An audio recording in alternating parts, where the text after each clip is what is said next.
मित्रों, जैसा कि हम सभी जानते हैं कि हिंदू धर्म में शादी के बंधन को एक समझौता नहीं बल्कि 7 जन्मों का बंधन माना जाता है। इतना ही नहीं, सनातन धर्म में सदैव एक पुरुष और एक ही स्त्री की बात की गई है, अर्थात पुरुष के जीवन में एक ही महिला और महिला के जीवन में सिर्फ एक ही पुरुष होना चाहिए। लेकिन मित्रों, हम अगर आपको ये कहें कि वैदिक परंपरा के अनुसार ऐसा बिल्कुल भी नहीं है तो आपको कैसा लगेगा?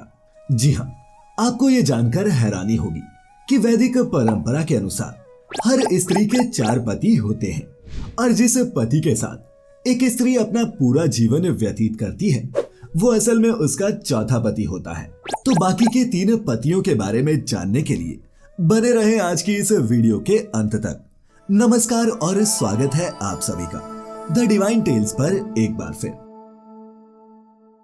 मित्रों, हिंदू धर्म में व्यक्ति के जन्म से लेकर मृत्यु तक 16 कर्म अनिवार्य बताए गए हैं, जिन्हें 16 संस्कारों के नाम से भी जाना जाता है।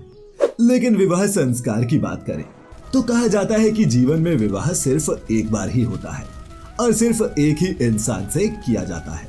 इसके अलावा हिंदू विवाह में 7 अंक का भी बहुत महत्व है। 7 जन्म से लेकर 7 ही फेरे और फिर शादी के 7 वचन भी कहे जाते हैं। उन्हीं वचनों में से तीसरा वचन, जिसका जिक्र बेहद जरूरी है, इसमें कन्या होने वाले पति से कहती है कि आप जीवन की तीनों अवस्थाओं यानी कि युवावस्था, प्रौढ़ावस्था और वृद्धावस्था में मेरा पालन करते रहेंगे तो मैं आपकी जीवन साथी बनने को तैयार हूँ। अर्थात हर अवस्था में ये कन्या अपने पति की जीवन संगिनी होती है। मित्रों, आपको बता दूं कि वैदिक परंपरा में एक नियम है जिसके अनुसार स्त्री अपनी इच्छा से 4 लोगों को अपना पति बना सकती है। और आपने कई पौराणिक कथाओं में देखा होगा कि एक महिला ने कई पुरुषों से विवाह किया। अब आप सोच रहे होंगे कि अगर वैदिक परंपरा में स्त्रियों के 4 पति होने का नियम है तो फिर वो 3 पति कौन है जिनके साथ स्त्री विवाह करती है और हमें इसकी जानकारी क्यों नहीं है? तो चलिए सबसे पहले स्त्रियों के इन 4 पतियों के बारे में जान लेते हैं। मित्रों, विवाह के समय होने वाले रीति रिवाजों में सबसे पहले कन्या का अधिकार चंद्रमा को सौंपा जाता है। इसके बाद विश्वावसु नाम के गंधर्व को और फिर इस कन्या का अग्निदेव के साथ भी विवाह संपन्न किया जाता है। फिर अंत में उसका विवाह उसके पति से किया जाता है। अब आपके मन में सवाल उठ रहे होंगे कि अगर ऐसा है तो फिर हमें इसकी जानकारी क्यों नहीं?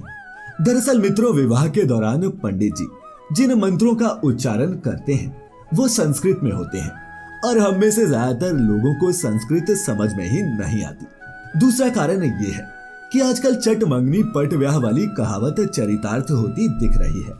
अधिकतर शादियों में देखने को मिलता है कि लोग शादी के लिए सजावट से लेकर अन्य कामों पर काफी खर्चा करते हैं, लेकिन पंडित जी द्वारा करवाए जा रहे विधि विधान में जल्दी करते हैं और उन्हें दान देने में भी संकोच करते हैं।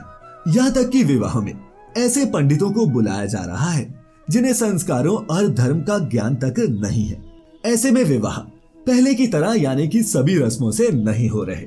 शायद ये भी वजह है कि पंडित अब इन 4 पतियों के बारे में सबको नहीं बताते। चलिए अब ये जानते हैं कि आखिर वो क्या कारण है जिसकी वजह से एक स्त्री का विवाह चंद्रमा, विश्वावसु और अग्निदेव से किया जाता है।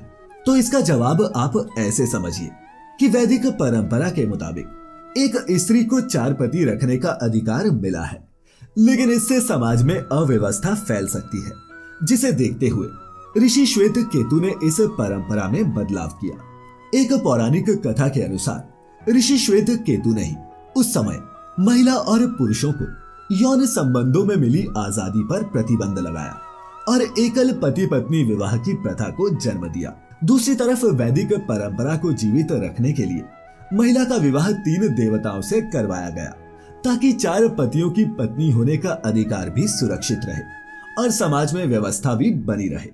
तो मित्रों, अब तो आप समझ गए होंगे कि एक स्त्री के 4 पति क्यों होते हैं। अगर आपको हमारी आज की ये प्रस्तुति पसंद आई हो तो इसे लाइक और शेयर जरूर करें और ऐसी सभी धार्मिक और आध्यात्मिक जानकारियों के लिए जुड़े रहें द डिवाइन टेल्स परिवार के साथ। तो मित्रों, फिलहाल आज के लिए बस इतना ही। अब इजाजत दें। आपका बहुत बहुत शुक्रिया।